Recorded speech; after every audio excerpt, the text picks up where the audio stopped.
Let me tell you the real reason your business is stuck. It's not the market and it's not the economy. It's your team. You're tolerating non-performance, and worse off, you don't know because you're not measuring it. Now, if that stung a little, it's good, because until you learn how to measure performance on your team, you're really building business on blind hope. And guess what? Hope is not a strategy. My name is Dijadi Busoya, and I'm a partner at Sal Capital. I'm also the author of Scaling for Success, Empowering African SMEs. Look, I get it. We avoid measuring performance just because it feels very personal. I know it's one of the most sensitive things that I have to do to measure performance. We don't want to be the bad guy. We don't want to look horrible in front of our employees. But here's the truth. When you don't measure performance, you protect mediocrity and you punish excellence.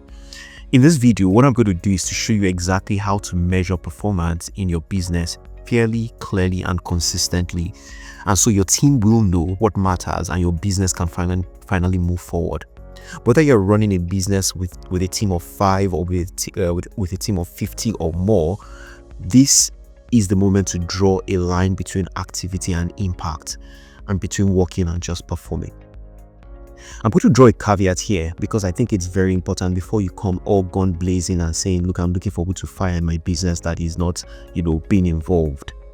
The first thing to do is to put a mirror in front, and look at yourself, because the reality is that if you have a team that is not functioning or is not working, the first question to ask is not from the team. The first question to ask is from you, the entrepreneur. And we're going to do a very quick litmus test. I'm going to ask you a question, and I want you to answer that question as accurately as possible. The question is this: can any member of your team challenge you or challenge your ideas without fearing for their jobs or without fearing victimization? If the answer is yes, good. If your answer is no, you know what part of that spectrum or what part of that line you follow. Now, your answer is I don't know. It's as good as no, because guess what? Everyone whose team members or any member of their team can challenge, they know, because they do challenge them, because they've created an environment where they can be challenged. And that is why I'm saying that, look, if you don't have any member of your team that one morning or one afternoon picks up the phone to call you and say, I have this idea, can we do the things a bit differently, or this thing or this plan strategy that you'd have shared, I don't agree with it. If you don't have just one or two, at least, member of your team doing that, you're running that business solely on your own. Everybody you have around you are just really coming to end their keep and to go on, because it's an environment and a culture that has been fostered and has been supported and has been encouraged. Now, that's why I wanted to draw that line before, like I said, you go all gun blazing and looking for who to call the culprit here. This video is more to speak to you and how to treat and focus on how do I look at performance in my business. And that starts with you.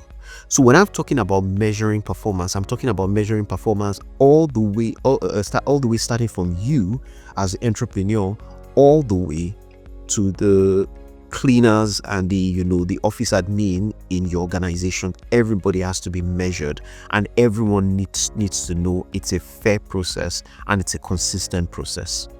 Now, in talking about the measuring performance in this particular video, I'm going to focus on one element. I touched on it very slightly in the last video. I talked about the what and the how, but I want to delve a bit into the what so that it begins to make sense. It begins to look feasible for you to use to track and measure your team members. I talked about the SMART tool that is used to measure performance, setting goals, and that is the what of the performance measure. You want to set goals, clear goals, first for your organization, then for every member of your team. And when I say first for your organization, the organization needs to know where it's heading toward. It needs to know what it wants to achieve before you can now cascade that down to the rest of the team. So first set SMART goals for your company, and then you set for your team members. That's where the KPIs come out from. Now, the question is this: what are SMART goals? SMART goals, like I said, they are specific, they are measurable, they are achievable, they are realistic, and they are time bound. And we're going to use examples in this video. So a good example, you're saying that I want to close on 3 new distributors in Lagos State by the end of June 2025. That is a smart goal because it is very specific. It is time bound. You know that it's going to be before the end of June.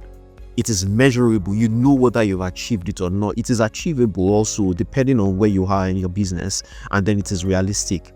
Now, this is a smart goal. This is something that can be measured, whether for an individual or for a company. If you now move down and see what is an example of a goal that is not smart, I'll give an example. We just keep a goal that I want to improve customer service. What does that mean? You want to improve customer service. How will I know if customer service has been improved?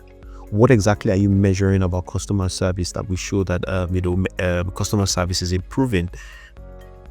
Can you even improve customer service given the nature of the organization, given the nature of the team that you work in, or even given the nature of the markets that you are addressing? Is it a market that is way too big for you to address global customer service and it has to be more specific? Improving customer service, honestly, is not a goal. It's just a wish list. It's one of the things I said is a blind hope, and hope is not a strategy. Instead of that, why don't you do something like this? Instead of saying, I want to increase customer service, say, I want to reduce average customer complaint resolution time from 48 hours to 24 hours by the end of Q2 2025. That has all the embodiments of a smart goal. It is specific because you're reducing resolution time. It is measurable because you can track that I've reduced customer complaints from 48 to 24 hours. It is achievable because it can be tracked. It can be tracked and it can be improved, on either by training or hiring the right set of people. You can improve on it, so it's achievable. And it's relevant to your business because it directly improves customer satisfaction, and it is time bound because by the end of Q2, you know if you have achieved that goal or not. The reality is that the what part is really what drives the performance. It is the larger part of the pie. It is what shows the reason why you are as an organization, and it needs to be tracked. You can decide to do this on a monthly basis. There are some things you need to track on a weekly basis. There are some things you need to track on a daily basis, but you need to set those clear goals. So starting from I'll recap that. Starting from the organization, what are the goals of the organization? What are the 3 to 5 key things you want to focus on in the year? And the reason why I say 3 to 5, once you have a laundry list of things you want to focus on, it becomes unreasonable because you're just chasing different things. What are those 3 to 5 things that if you achieve as an organization this year is going to set you up, on the path of growth, on the path of excellence that you want to be on? Now set that for the year. Cascade that down to a quarterly goal. So if you say you want to achieve, for example, a 40% growth in sales by the end of 2025, what does that mean for Q1? Okay, so you want to grow your sales by 30 million naira. That's a clear goal by the end of Q1 2025. I want to get sales to 80 million naira by the end of Q2 2025.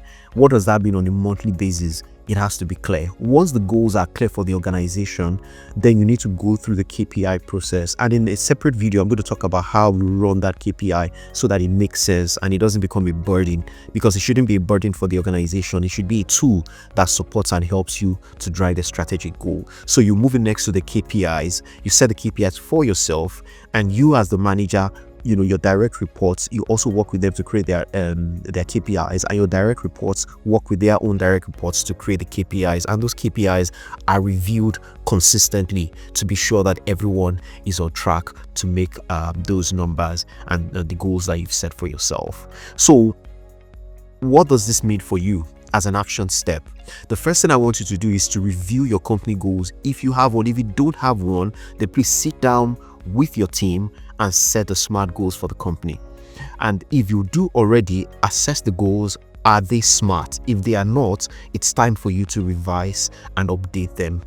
Then the second thing to do, does every member of your organization have clear KPIs that are SMART? If they don't, it's time for you to sit down and put it together with your team. It's never too late. But if you do, then revise them and see, are they SMART? If they are not, then it's time to update and make sure that they are smart. Thank you very much for listening to this video. I'd like you to like and subscribe to this channel so that I can continue to provide you with more insightful videos that can help scale African SMEs. Thank you.